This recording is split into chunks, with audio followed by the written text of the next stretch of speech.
Good morning आप सभी को। मैं शिवानंद चौधरी आप लोग को बिहार लोक सेवा आयोग बीपीएससी, जिसे हिंदी में बिहार लोक सेवा आयोग कहा जाता है, उसके द्वारा आयोजित की जाने वाली परीक्षा के रणनीति और सिलेबस पर आज चर्चा करूँगा। सबसे पहले मैं आप लोग को बता दूं कि 1 अप्रैल 1949 को बीपीएससी का गठन हुआ। भारत सरकार अधिनियम 1935 के तहत राज्यों में राज्य लोक सेवा आयोग का गठन किया जाना था, जिसके उपरांत 1 अप्रैल 1949 को बीपीएससी की स्थापना की गई। और बीपीएससी का मुख्य कार्य राज्य में राजपत्रित पदाधिकारियों अमूर्त पदाधिकारियों की नियुक्ति करना है। यह एक ऐसी संस्था है जो कि बिहार के उच्चतर पोस्ट यानी कि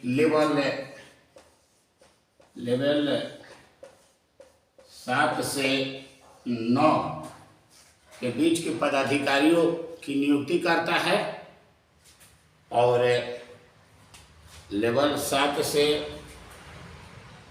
9 के बीच आने वाले पदाधिकारी होते हैं। इसके तहत मैं आप लोग के इसके रणनीति और सिलेबस, आरंभिक परीक्षा का सिलेबस आज बताऊंगा। सबसे पहले मैं बताना चाहूँगा आप लोग को कि बीपीएससी की परीक्षा की तैयारी हम क्यों करें, कब करें और कैसे करें, इन 3 बातों को हम लोग को ध्यान देना होगा कि बीपीएससी की परीक्षा की तैयारी क्यों करें, कब करें और कैसे करें। जैसा कि हम लोग जानते हैं या हमने चर्चा किया कि बीपीएससी उत्तर पदाधिकारियों की नियुक्ति करता है और इसके पदाधिकारी राज्य के उच्चतर पदों पर नियुक्त होते हैं।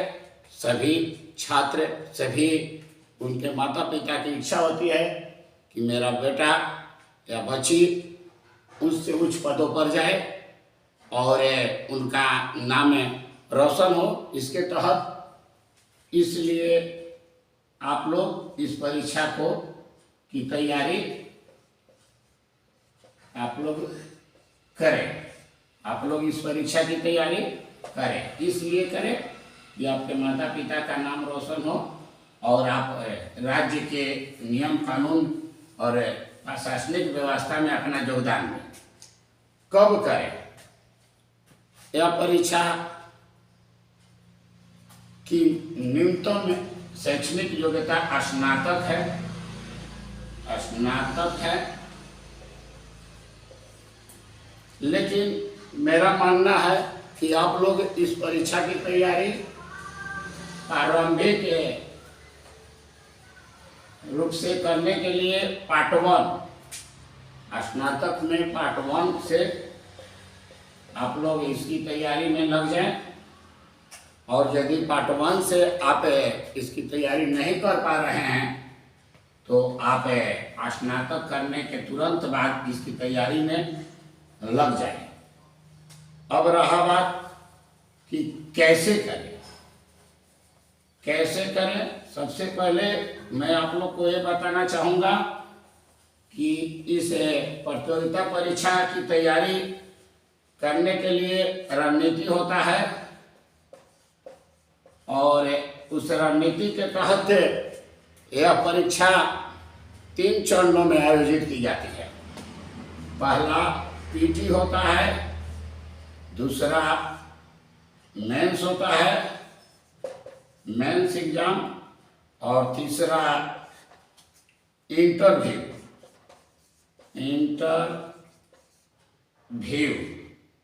इंटरव्यू होता है।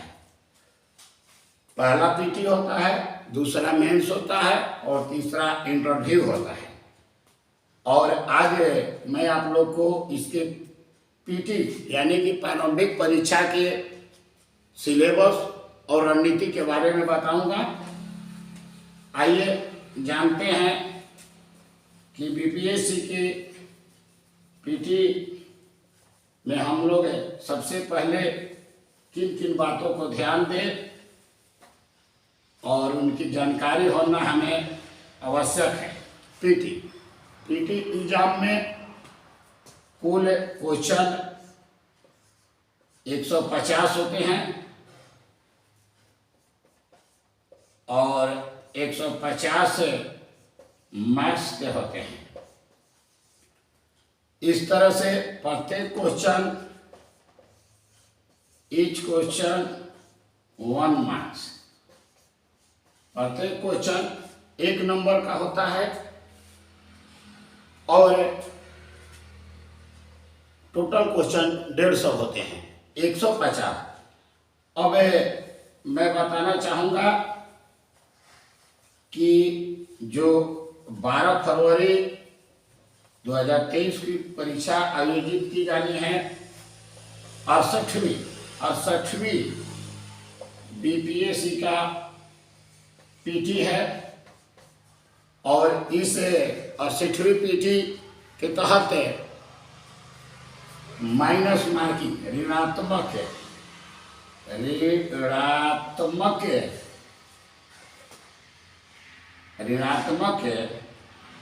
मार्किंग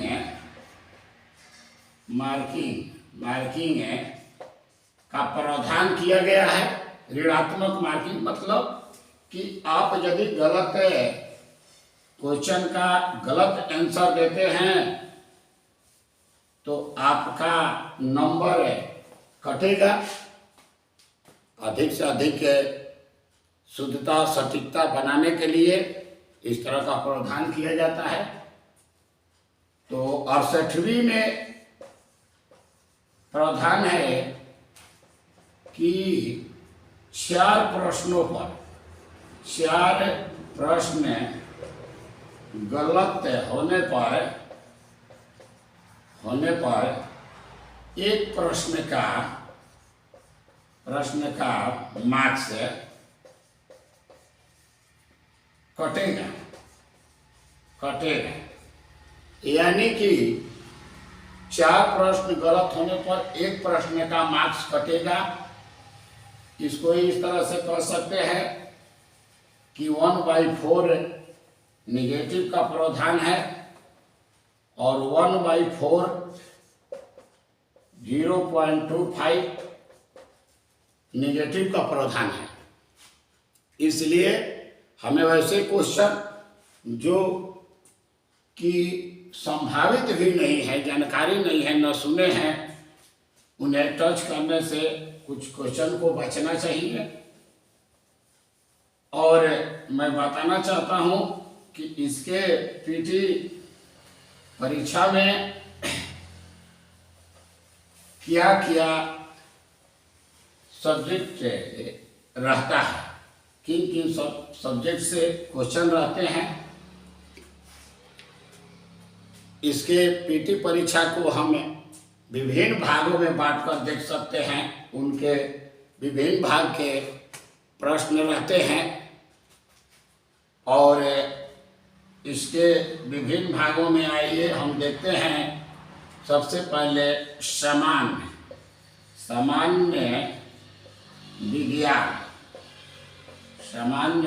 विज्ञान।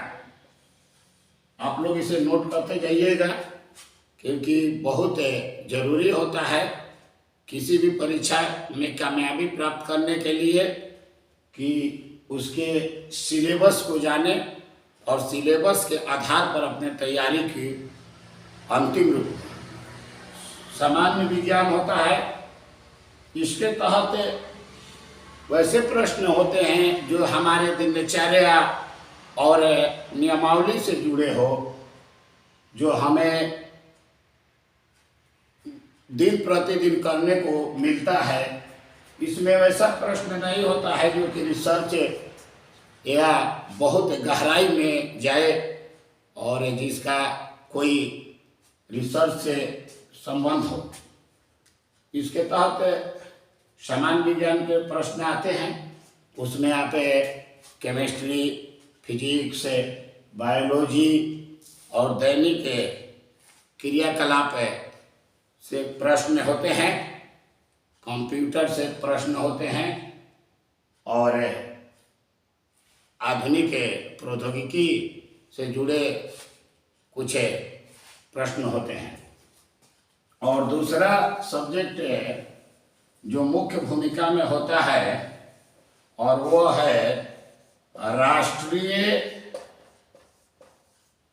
एवं अंतर्राष्ट्रीय राष्ट्रीय और अंतर्राष्ट्रीय घटनाएं से संबंधित प्रश्न, राष्ट्रीय एवं अंतर्राष्ट्रीय घटनाएं से संबंधित प्रश्न, इसको करेंट अफेयर्स कहते हैं। करेंट अफेयर्स कहते हैं। इसके तहत खेल कूद भी आता है और देश दुनिया में जितनी भी ताजा तरीन घटनाएं होती है, परिवर्तन होते हैं, उससे संबंधित प्रश्न होते हैं इसमें। और अब मैं आप लोग को तीसरा महत्वपूर्ण सब्जेक्ट बताऊंगा जिससे कि संबंधित क्वेश्चन पीटी में होता है, और वो है भारतीय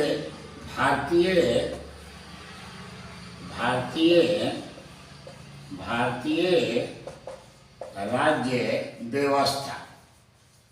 व्यवस्था। भारतीय राज्य व्यवस्था, इसको इंडियन पॉलिटी कहा जाता है और यह एक महत्वपूर्ण विषय है पीटी के लिए, प्रारंभिक परीक्षा में, मेंस में भी। लेकिन अभी मैं प्रारंभिक परीक्षा के बारे में बता रहा हूँ, इसलिए आप लोग इसे समझे कि भारतीय राज्य व्यवस्था तीसरा महत्वपूर्ण सब्जेक्ट है जिससे कि प्रश्न बीपीएससी के पीटी में आते हैं। आप लोग नोट करते जाइएगा। अब चौथा विषय है भारतीय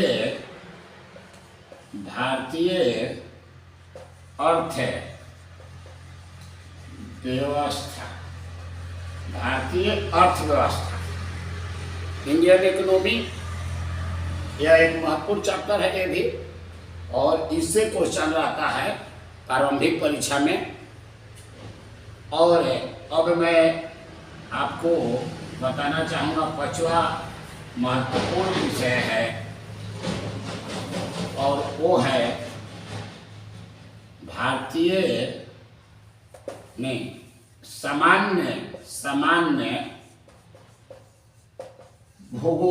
सामान्य भूगोल।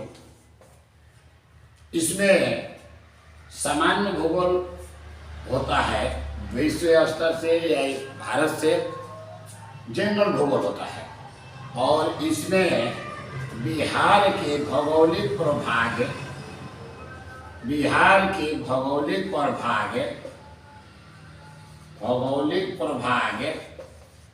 और बिहार की नदियाँ से संबंधित क्वेश्चन होते हैं। और आप लोग को मैं अब बताना चाहूँगा कि एक महत्वपूर्ण टॉपिक है इसके तहत, और वह है आपको भारतीय इतिहास एवं बिहार का इतिहास। भारतीय इतिहास इसका छठा महत्वपूर्ण चैप्टर है, और इसमें बिहार का इतिहास को भी हम लोग गहन अध्ययन करते हैं। और इसी के तहत हम लोग राष्ट्रीय आंदोलन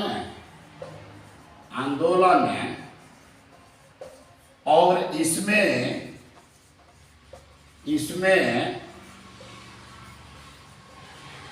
बिहार की भूमिका, राष्ट्रीय आंदोलन भारत की आज़ादी के लिए जो हुआ, विभिन्न आंदोलन हुए, उसमें बिहार की क्या भूमिका है उस पर हम लोग चर्चा करते हैं और उसमें जानकारी रखते हैं ताकि पीटी के प्रश्न को हल किया जाए।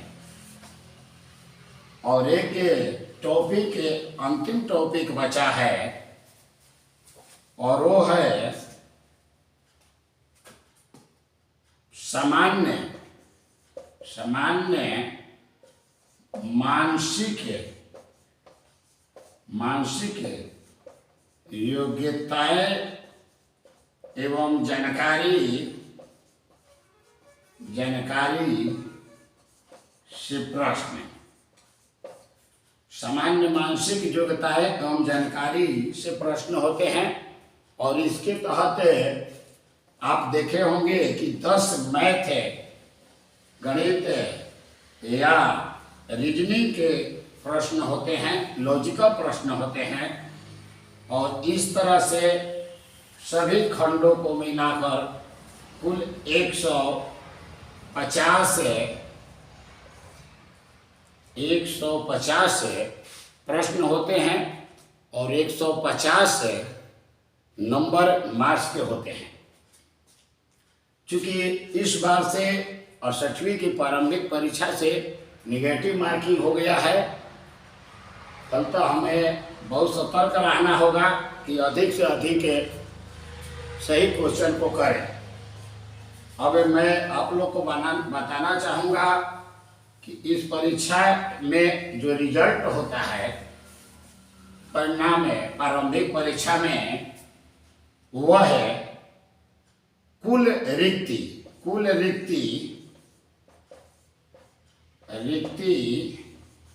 या जो कि 324 है। 68वीं में कुल रिक्ति कितना है? 324 है। कुल रिक्ति का 10 टाइम्स मतलब 10 गुना पीटी प्रारंभिक परीक्षा का परिणाम आता है। तो टोटल रिक्ति है 68वीं में आप 324 और 324 का आप 10 3240 हुआ। लेकिन राउंड फिगर में सामान्य मार्किंग आने के उपरांत या मोटे तौर पर इसमें 3300 रिजल्ट आएंगे 68वीं में। अब हम लोग देखेंगे कि जो रिजल्ट आएगा उसमें क्या क्या प्रावधान होगा जिससे कि कट ऑफ प्रभावित होते हैं, किस किस कैटेगरी का रिजल्ट होगा और कट ऑफ को प्रभावित करेगा। पीटी परीक्षा जो है वह एक अनिवार्य परीक्षा है और बेगर इसमें पास किए आप मुख्य परीक्षा में नहीं बढ़ सकते हैं। और इसके पास के लिए बिहार सरकार के प्रावधान के तहत बिहार लोक सेवा आयोग ने जो मार्क्स तैयार किया है वह सामान्य वर्ग के लिए 40% है। जो सामान्य वर्ग के छात्र होंगे उन्हें मिनिमम 40% लाना होगा, तभी उनका जो है कॉपी की जांच की जाएगी और उन्हें मेरिट लिस्ट में रखा जाएगा। 40 से नीचे आने वाले को की कॉपी की जांच और मार्किंग नहीं की जाती है। ओबीसी के लिए 36.5% है, ईबीसी के लिए 34% है, एसी और एसटी के लिए 32% है। चूंकि बिहार सरकार के प्रावधान के तहत बिहार लोक सेवा आयोग की परीक्षाओं में विभिन्न कैटेगरी के लोगों को आरक्षण दिया जाता है और इसलिए विभिन्न कैटेगरी के लोग इसमें भाग लेते हैं और इसका रिजल्ट जो होता है विभिन्न टॉपिकों पर और विभिन्न मुद्दों के कारण प्रभावित होता है। कट ऑफ जनरल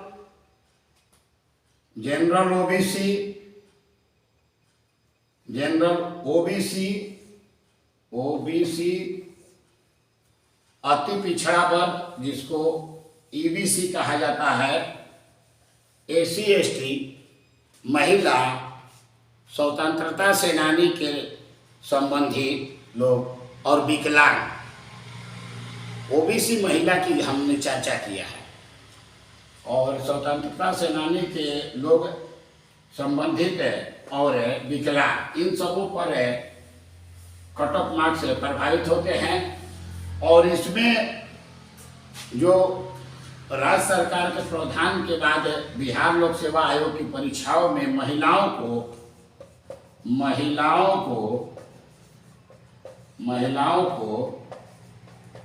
35% सीट जो है वो रिजर्व है, 35%। और 35% सीट रिजर्व होने के कारण सभी कैटेगरी में महिलाओं के लिए अलग अलग कट ऑफ आते हैं और इस तरह से प्रारंभिक परीक्षा का जो परिणाम आता है तो उसका प्रभाव छात्रों पर, विभिन्न वर्ग के छात्रों पर अलग अलग पड़ता है। और इस परीक्षा से जितने भी छात्र क्वालिफाई होते हैं वो मुख्य परीक्षा में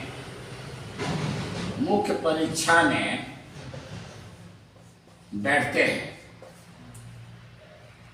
मैंने पहले बताया कि 3 स्तरीय परीक्षा है, मुख्य परीक्षा में बैठते हैं।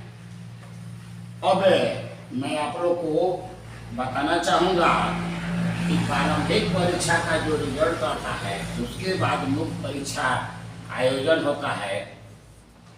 मैं आप लोग को भूगोल विषय, चाहे वो जीएस से संबंधित हो या ऑप्शनल से संबंधित हो, मैं आपको पढ़ाऊँगा, बताऊँगा। और इस प्रारंभिक परीक्षा में जो छात्र सफल होंगे उनके लिए भी मैं आगे से वीडियो बनाऊँगा। आप लोग हमारा आज का रणनीति और जो विषय था बीपीएससी प्रारंभिक परीक्षा का कैसा लगा, आप लोग इसको देखिएगा और मेरे YouTube चैनल को सब्सक्राइब कीजिएगा, बेल आइकॉन को दबाइएगा ताकि मैं आगे आप लोगों को भूगोल विषय एवं जनरल नॉलेज के विषयों पर विभिन्न टॉपिक के द्वारा बीपीएससी, एसएससी और अदर पीसीएस की परीक्षा की जानकारी देता रहूँगा। अगले वीडियो में मैं आप लोगों को बिहार लोक सेवा द्वारा आयोजित मुख्य परीक्षा के बारे में बताऊंगा। उसके बाद मैं भूगोल विषय के संबंधित वीडियो को लेकर आऊँगा। धन्यवाद।